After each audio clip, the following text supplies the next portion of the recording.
Look to the stars. 300 years ago, a heated argument took place in the court of Mughal Emperor Muhammad Shah. The emperor wanted to know whether the planets were in a favorable position for him to undertake an important journey. However, the court astronomers came up with different calculations, and none of them could agree on an auspicious date. The emperor looked at them in exasperation and sighed. His kingdom was in danger of being attacked by the Marathas from the south and the Persians from the north. He really needed to set off at once to secure the support of as many neighboring Hindu kingdoms as he could.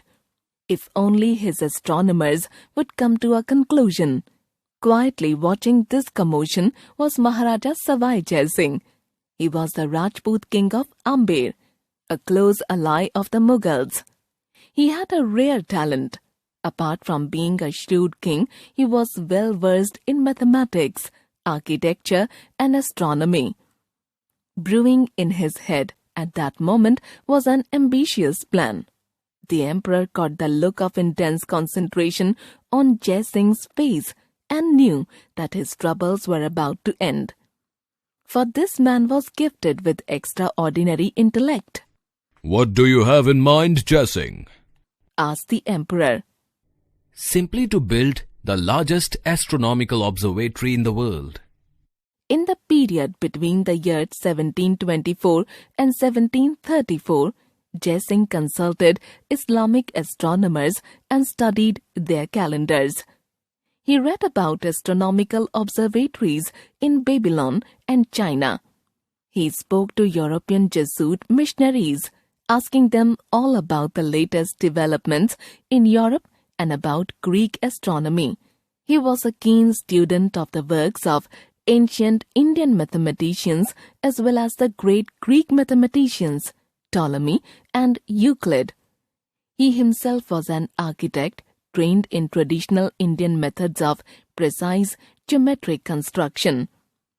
Pooling all this knowledge together, he came up with huge observatories known as Jantar Mantars.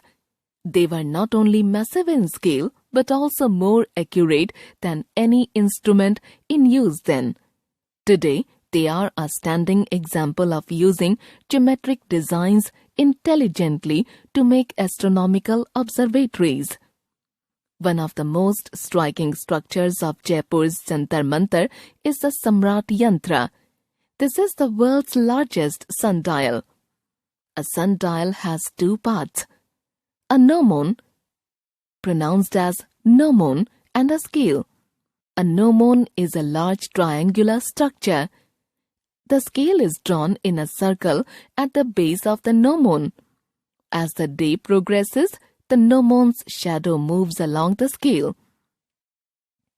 The gnomon at Jaipur is 73 feet tall. There are two arc-shaped ramps on either side that reach up to 45 feet. One can climb up these ramps to watch the shadow of the gnomon fall on the scale below. The smallest dimension of the scale corresponds to 2 seconds. This means that one can read the time of this dial to an accuracy of 2 seconds. Before this mammoth structure was built, astronomers had only small brass instruments that could not be calibrated so precisely. Savai Jai Singh achieved a degree of accuracy never possible before. So the royal astronomers finally reached a consensus on which planetary position was most favorable for their emperor. It is another matter, however, that in 1739, Muhammad Shah was defeated by the Persian Emperor Nadir Shah. Well, at least mathematics marched on undefeated.